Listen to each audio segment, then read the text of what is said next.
Hello বন্ধুরা, আমাদের YouTube চ্যানেলে স্বাগতম।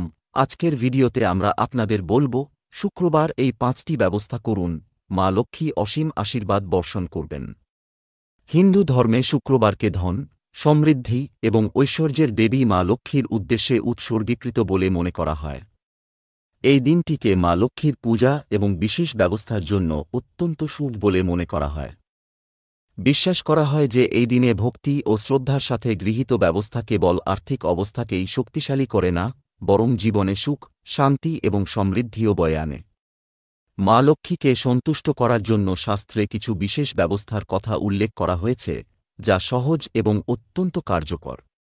এই নিবন্ধে আমরা আপনাকে শুক্রবারে করা এমন 5টি ব্যবস্থা সম্পর্কে বিস্তারিতভাবে বলব, যা গ্রহণ করে আপনি মা লক্ষ্মীর অসীম আশীর্বাদ পেতে পারেন। এই ব্যবস্থাগুলি কেবল সম্পদ বৃদ্ধি করে না, বিবাহিত জীবনে, স্বাস্থ্য এবং সামাজিক প্রতিপত্তিতেও ইতিবাচক পরিবর্তন আনে। আসুন আমরা এই ব্যবস্থাগুলি বিস্তারিতভাবে বুঝতে পারি এবং কিভাবে করা উচিত তা জেনে নিই। প্রথম প্রতিকার, মা লক্ষ্মীর ছবি স্থাপন ও পূজা। শুক্রবারে মা লক্ষ্মীর আশীর্বাদ পাওয়ার সবচেয়ে সহজ এবং কার্যকর উপায় হল পদ্ম ফুলের উপর বসে থাকা তাঁর ছবি স্থাপন করা। এই প্রতিকারের জন্য সকালে স্নান করে পরিষ্কার পোশাক পরুন। এরপরে বাজার থেকে মা লক্ষ্মীর একটি সুন্দর ছবি কিনুন, যাতে তিনি পদ্ম ফুলের উপর বসে আছেন। এই ছবিটি আপনার বাড়ির মন্দিরে যথাযথভাবে স্থাপন করুন। স্থাপনের আগে মন্দিরটি ভালোভাবে পরিষ্কার করুন এবং একটি পরিষ্কার লাল কাপড় বিছিয়ে দিন।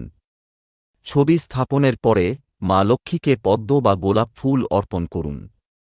এর সাথে ধূপ, প্রদীপ এবং নৈবেদ্য, প্রসাদ আকারে ক্ষীর বা সাদা মিষ্টি অর্পণ করুন। পূজার সময় মা লক্ষ্মীর মন্ত্র ওম শ্রীম হ্রিম শ্রীম কমলে কমলালয়ে প্রসিদ প্রসিদ শ্রীম হ্রিম শ্রীম মহালক্ষ্মী নমঃ কমপক্ষে 11 বার জপ করুন। পূজার পর মা লক্ষ্মীর আরতি করুন এবং পরিবারের সদস্যদের মধ্যে প্রসাদ বিতরণ করুন। এই প্রতিকারটি করলে মা লক্ষ্মী প্রসন্ন হন এবং আপনার বাড়িতে সুখ ও সমৃদ্ধি বিরাজ করে। এই প্রতিকারটি তাদের জন্য বিশেষভাবে উপকারী যারা আর্থিক সংকটের সাথে লড়াই করছেন বা তাদের জীবনে স্থিতিশীলতা চান। নিয়মিত এই প্রতিকারটি করলে মা লক্ষ্মীর কৃপায় সম্পদ বৃদ্ধি পায় এবং জীবনের অনেক সমস্যার সমাধান হয়। এই প্রতিকারটি কেবল আর্থিক অবস্থাকে শক্তিশালী করে না, বরং পরিবারে ইতিবাচক শক্তি সঞ্চার করে। দ্বিতীয় প্রতিকার, সৌভাগ্যের জন্য মুদ্রার পূজা। মা লক্ষ্মীকে সম্পদ এবং সৌভাগ্যের দেবী হিসাবে বিবেচনা করা হয়। সৌভাগ্য বৃদ্ধির জন্য শুক্রবার একটি বিশেষ প্রতিকার করা যেতে পারে, যার জন্য 1 টাকার মুদ্রা ব্যবহার করা হয়। এই প্রতিকারের জন্য শুক্রবার সকালে স্নান করুন এবং পরিষ্কার পোশাক পরুন। আপনার বাড়ির মন্দিরে মা লক্ষ্মীর মূর্তি বা ছবির সামনে 1 টাকার মুদ্রা রাখুন। এরপরে মা লক্ষ্মীর যথাযথভাবে পূজা করুন, যাতে তাকে ফুল, ধূপ, প্রদীপ এবং মিষ্টি নিবেদন করুন। পূজার সময় মুদ্রাটি পূজা করুন এবং দেবী লক্ষ্মীর কাছে আপনার জীবনে সৌভাগ্য এবং সমৃদ্ধি দান করার জন্য প্রার্থনা করুন। পূজার পর মুদ্রাটি সারাদিন মন্দিরে রাখুন। পরের দিন অর্থাৎ শনিবার এই মুদ্রাটি একটি লাল কাপড়ে মুড়িয়ে আপনার নিরাপদ স্থানে বা টাকা রাখার জায়গায় রাখুন। বিশ্বাস করা হয় যে এই প্রতিকার করলে দেবী লক্ষ্মীর কৃপায় ধনসম্পদ বৃদ্ধি পায় এবং সৌভাগ্য বৃদ্ধি পায়। এই প্রতিকারটি বিশেষ করে তাদের জন্য কার্যকর যারা তাদের ব্যবসা বা চাকরিতে স্থিতিশীলতা এবং অগ্রগতি চান। কমপক্ষে 7 শুক্রবার নিয়মিত এই প্রতিকারটি করুন, যাতে এর পূর্ণ প্রভাব অর্জন করা যায়। এই প্রতিকারটি সহজ এবং খুব কার্যকর এবং যে কেউ সহজেই এটি করতে পারে। তৃতীয় প্রতিকার, শ্রী লক্ষ্মী সূক্ত পাঠ। শাস্ত্রে শ্রী লক্ষ্মী সূক্ত পাঠকে দেবী লক্ষ্মীকে খুশি করার একটি অত্যন্ত কার্যকর উপায় বলে মনে করা হয়। শুক্রবার এই পাঠ করলে অর্থ সংক্রান্ত সমস্যা থেকে মুক্তি পাবেন এবং মা লক্ষ্মীর বিশেষ আশীর্বাদ পাবেন। এই প্রতিকারের জন্য শুক্রবার সন্ধ্যায় স্নান করুন এবং পরিষ্কার গোলাপি বা সাদা পোশাক পরুন। আপনার মন্দিরে মা লক্ষ্মীর মূর্তি বা ছবির সামনে ঘি প্রদীপ জ্বালান। এরপরে পদ্মবীজের মালা দিয়ে শ্রী লক্ষ্মী সূক্ত পাঠ করুন। যদি পদ্মবীজের মালা না পাওয়া যায়, তবে স্ফটিকের মালাও ব্যবহার করা যেতে পারে। পাঠের সময় ওম হ্রিম শ্রীম ক্রিম শ্রীম ক্রিম ক্লিম শ্রীম মহালক্ষ্মী নমঃ মন্ত্রটি 108 বার জপ করুন। পাঠের পরে মা লক্ষ্মীকে পদ্ম বা গোলাপ ফুল অর্পণ করুন এবং তাঁর আরতি করুন। এই প্রতিকারটি করলে কেবল আর্থিক সমস্যাই সমাধান হয় না, মানসিক শান্তি এবং ইতিবাচক শক্তিও সঞ্চারিত হয়। যারা জীবনে সম্পদের অভাব অনুভব করছেন তাদের জন্য এই প্রতিকার বিশেষভাবে উপকারী। নিয়মিত এটি করলে মা লক্ষ্মীর কৃপায় আপনার বাড়িতে সম্পদের প্রাচুর্য থাকে। তন্ত্র সাধনায়ও এই প্রতিকারটি গুরুত্বপূর্ণ বলে বিবেচিত হয় এবং এটি গোপনে করার পরামর্শ দেওয়া হয়। চতুর্থ প্রতিকার, সম্পদ বৃদ্ধির জন্য চালের থোকা। শুক্রবার চালের থোকা এই প্রতিকার সম্পদ বৃদ্ধি এবং আর্থিক স্থিতিশীলতার জন্য খুবই কার্যকর বলে মনে করা হয়।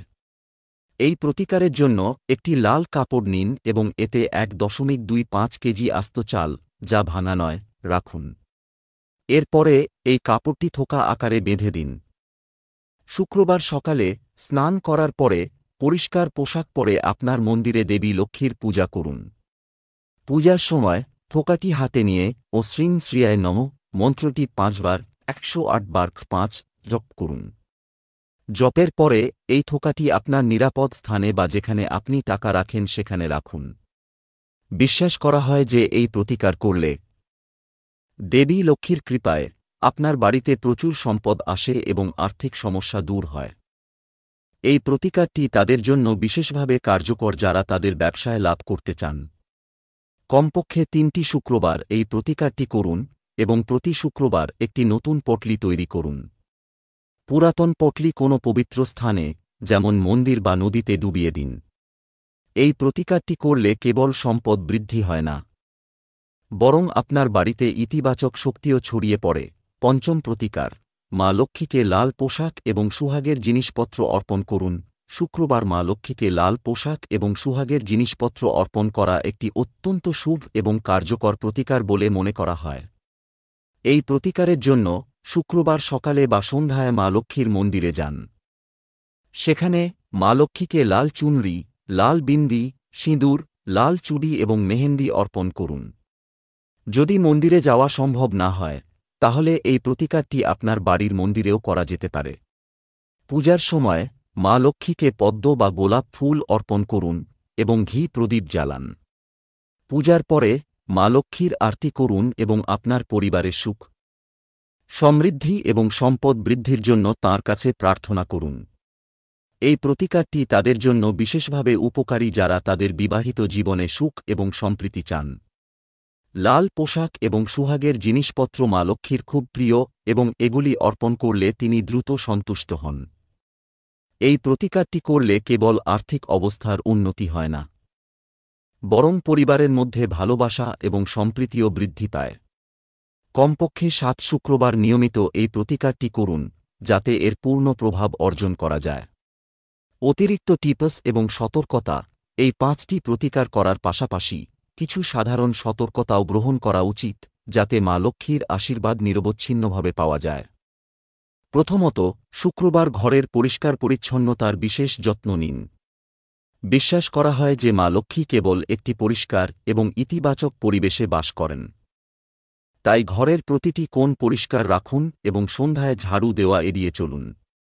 এছাড়াও পূজার সময় পবিত্রতা এবং ভক্তির বিশেষ যত্ন নিন। পূজার সময় মনকে শান্ত এবং একাগ্র রাখুন এবং মা লক্ষ্মীর প্রতি পূর্ণ ভক্তি রাখুন। শুক্রবার সাদা বা গোলাপি রঙের পোশাক পরাও শুভ বলে মনে করা হয়।